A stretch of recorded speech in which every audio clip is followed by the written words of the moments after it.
estoy acordando porque en el caso del artista, de esto que se mencionaba, que es en el arte donde van es el arte el que va a dar cuenta de estas... Donde se va a ensayar otras experiencias de la vida. Pero después de eso siempre hay, no quiero decir a alguien, sino, o sea, cómo se da cuenta de ese excedente de sentido, de esa por ejemplo, el caso del estribo está dando cuenta del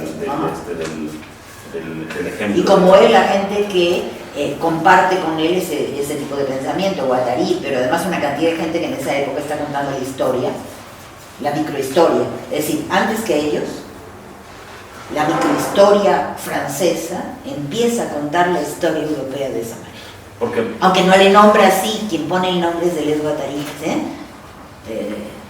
como agenciamiento sin sujeto.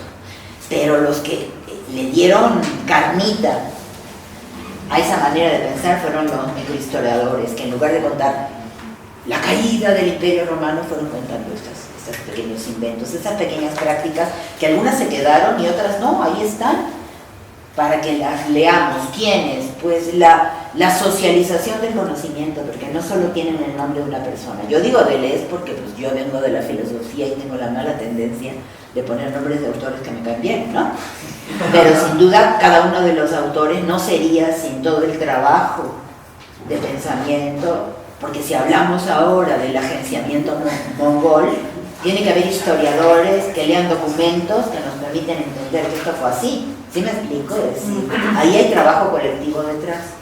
Ahora, te contesto de otra manera tu preocupación. Porque estoy pensando en el curador y el arte contemporáneo, por ejemplo, ¿no? O sea, la figura del curador donde la discusión está... El curador se apropia. Ahí hay una acción de reapropiación de las fuerzas diversas en nombre otra vez de un sujeto que es el que se lleva primero al que entrevistan, al que pagan en última instancia, el que se lleva el crédito, ¿sí?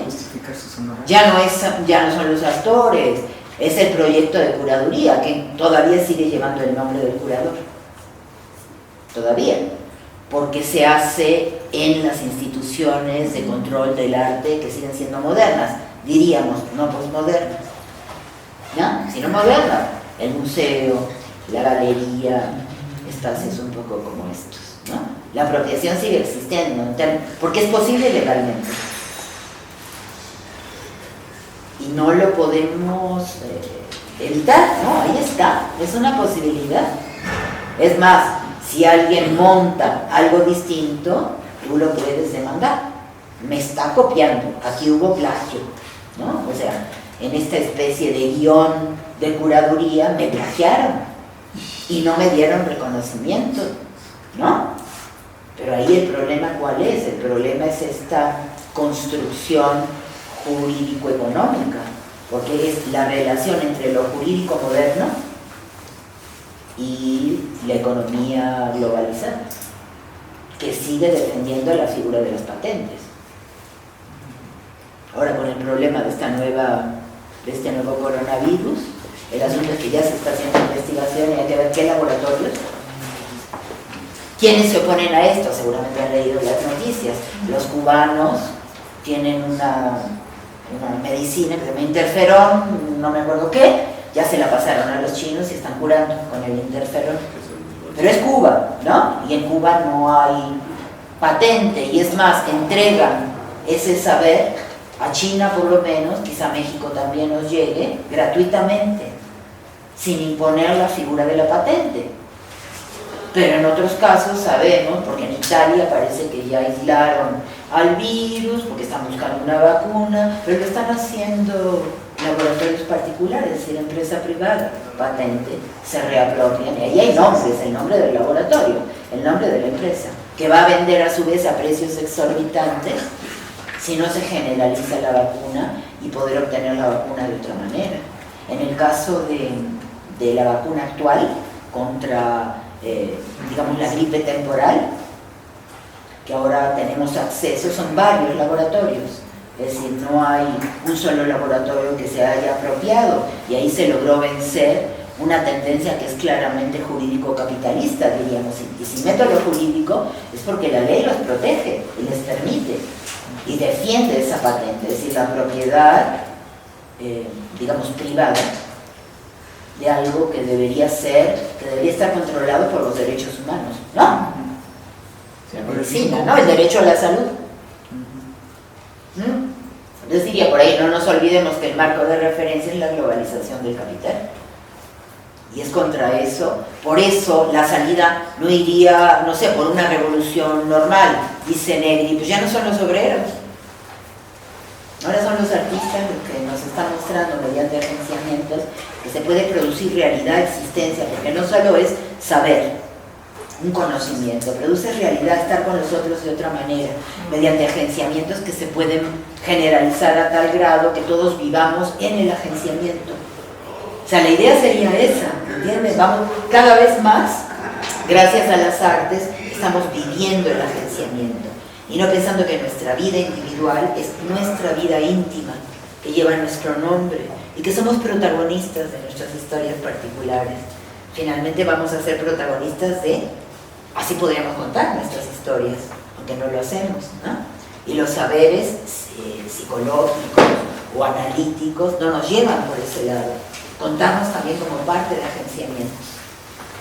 Por ejemplo, a través de la práctica de los cuidados de los feminismos. El cuidado hacia otros cuerpos y hacia el medio ambiente y cuerpos que no son humanos ni animales, como un desierto, un bosque, una selva, arroyos, el agua. Son abstracciones, ¿no es cierto? El cuidado de esas abstracciones es un cuidado claramente singular. Tú, ¿cómo podemos decir? Instrumentalizas, utilizas, haces uso del agua siempre de una manera singular. Hasta ahora ha sido mediante justamente la apropiación de empresas privadas, al grado de que la Coca-Cola, por ejemplo, en todo el mundo, envasa agua. Y para eso le han concedido el derecho de privar del agua a otro. No es una propiedad territorial, que no se tiene que reducir a eso.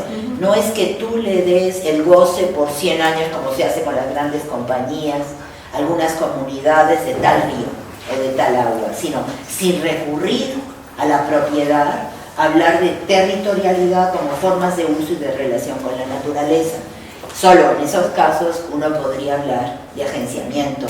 Cuando una empresa le permite al Estado, con el consentimiento de las leyes, apropiarse de un río, de una fuente, por ejemplo, y producir su agüita mineral, vamos a suponer, con un derecho de uso de 100 años, ahí no hay agenciamiento, ahí hay ejercicio de apropiación. Sí, no lo pienso desde este otro lugar que tiene que ver con el trabajo desde las comunidades y cómo se ha tratado de reformular, ¿no? A partir de la noción de... Yo creo que la figura de agenciamiento o de prótesis nos puede servir para entender esta figura sin sujeto y por lo tanto sin apropiación. Porque fíjense, el sujeto no solo da sentido, es el principio y el fin de la propiedad y por lo tanto de la exclusión, porque apropiarte es apropiarte de una manera privada de algo que deberías tener en posesión, o sea, todos poderlo usar, pero que en realidad no es lo propio tuyo,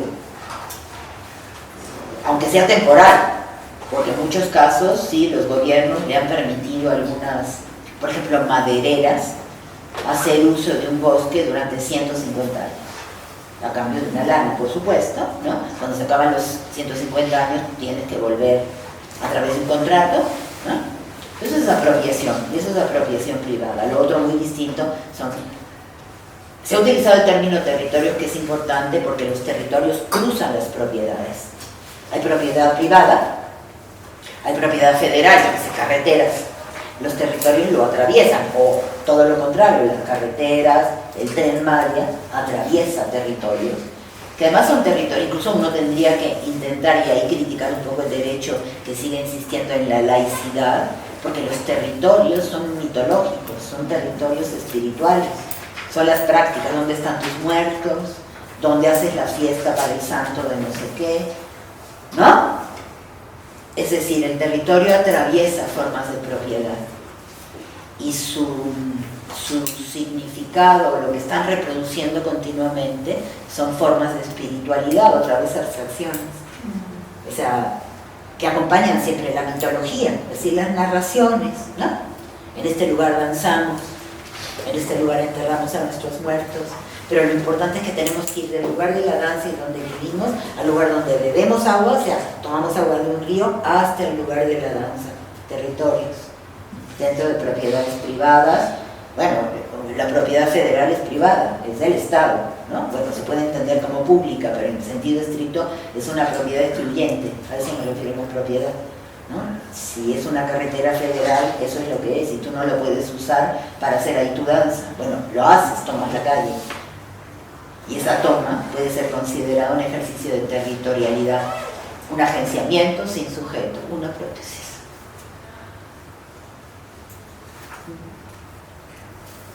Pero se tiene que dar esa heterogeneidad de elementos. Pueden ser elementos o quién sabe cómo le podamos llamar.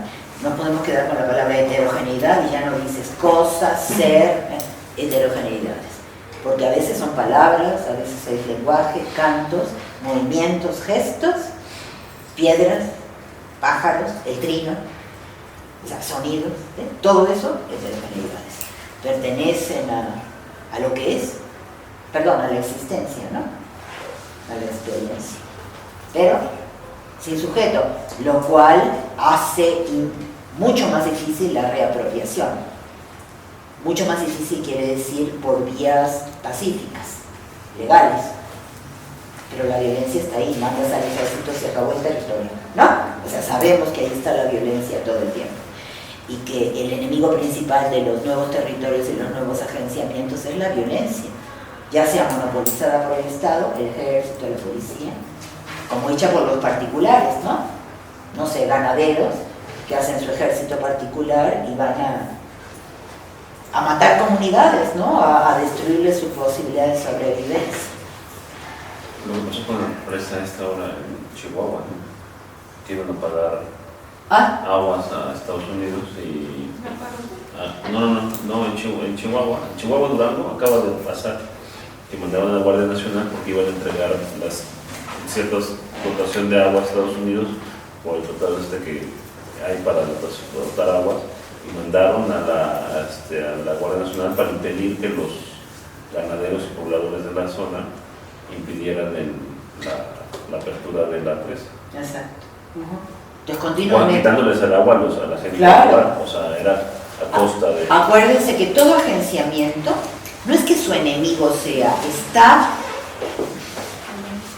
está abierto, no, porque no, es opuesto y no decir, está abierto, siempre en peligro de ser reapropiado por medios violentos o por medios legales que son también violentos, porque son excluyentes, no te permiten hacer uso del agua, porque mediante un contrato, en un tratado internacional, esa agua no es de los que están ahí y que pueden beberla, sino que va a ir hacia otro país, siempre de manera privada, ¿no?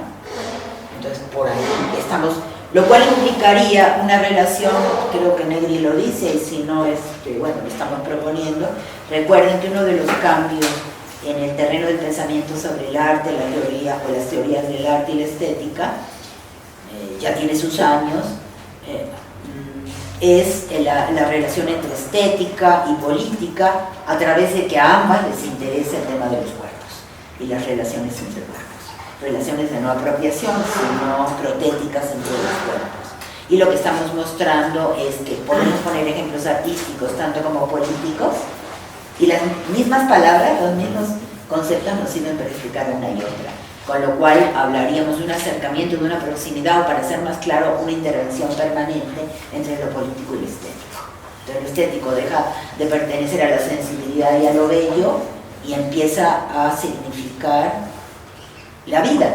O sea, la estética te sirve para explicar la vida, la actividad de todos los días, agenciamientos o no agenciamientos, porque no todo en la vida son agenciamientos, hay vida que se reproduce a sí misma de cierta manera, más allá de agenciamientos, ¿no? Hay mucho siempre, hay mucha heterogeneidad por todos lados. Pero lo que es notorio es esto. Por eso, Negri en un momento dado, igual que Rancière, ha dicho es que Benjamin se equivocó porque la estética política no se refiere a contenidos. Benjamin nunca dijo que se refería a eso.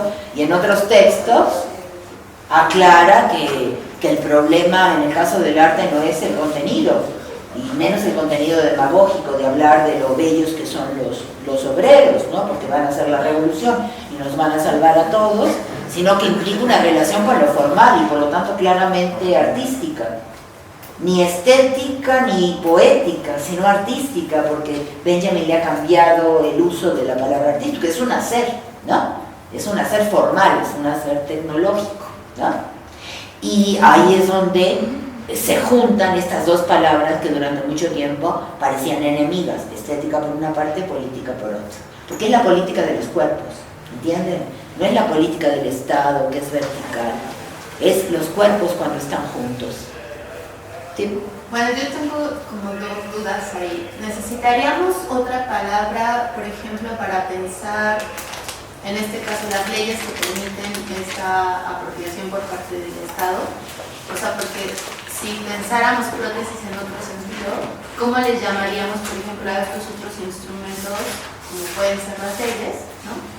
¿Cómo pueden ser las? Las leyes, las digamos, leyes. ¿no? Y por el otro, como que hablamos mucho del papel del arte, ¿no? Pero me parece como complicado pensar que el arte es lo que hace el artista, ¿no? O sea, como que hay espacios que están destinados al arte y entonces pareciera que por ser esos espacios destinados al arte pueden ocurrir estas cosas, ¿no? O sea, cómo tener como lecturas. Ajá. A ver. En el primer caso, que es un caso bastante complejo, el caso de las leyes, porque vivimos en un mundo de leyes. Las leyes nos atraviesan y nos reconfiguran como individuos, con una identidad, ¿no? Mi nombre es tal, mi sexo es tal, lo puedo cambiar, no lo puedo cambiar, y ahí se empiezan a crear contradicciones entre, no sé, el conocimiento científico que te permite ser transexual o transgénero y el conocimiento de las leyes que te dice que no, porque tú te llamas Pedrito y te llamas Pedrito y cambiarte a Rosita, como que, ¿no? Causa problemas. Entonces ahí tenemos un mundo de leyes que te rodean y que te reconfiguran como sujeto de derechos jurídicos, políticos y de todo tipo. Te reconfiguran todo el tiempo, te hacen sujeto. No es que nazcamos, aun cuando lo podamos leer en las constituciones modernas, o sea, ni naces libre, ni naces igual a todo, ni naces ya determinado. Las leyes, sobre todas las cosas, te reconfiguran minuto a minuto como sujeto de derecho, o como sujeto al que se excluye de los derechos permanentemente. Esto, porque la contradicción de las leyes está ahí, ¿no? Que es una contradicción que la atraviesa, no es de las leyes, no es del derecho, es de la modernidad capitalista, ojo, ¿no? Y por supuesto su andamiaje legal. Entonces, por un lado, tendríamos que pensar en algún ejemplo concreto donde se ve de qué manera podemos ir resolviendo el tema de la ley o de las leyes en relación, por ejemplo, con ciertas prácticas, ¿no? Con prácticas artísticas. Si te entendí bien, tendríamos que repensar, porque no es que las leyes estén ahí y haya un límite, es que la ley está continuamente reproduciéndote. Te reproduces en la ley y a través de la ley. Ahí los términos son muy claros. Te reproduces en la ley, a través de ella, te sujeta porque son actividades de dominación, pero sobre todo de exclusión. O sea, la ley no solo te deja hacer cosas, te excluye de ciertas cosas, ¿no? Entonces, todo ese mundo que es bastante complicado, ahí también está la práctica artística, que no es otro mundo, son mundos que entran en colisión o se entrecruzan. Entonces, ahí podríamos colocar algunas buenas preguntas. Eso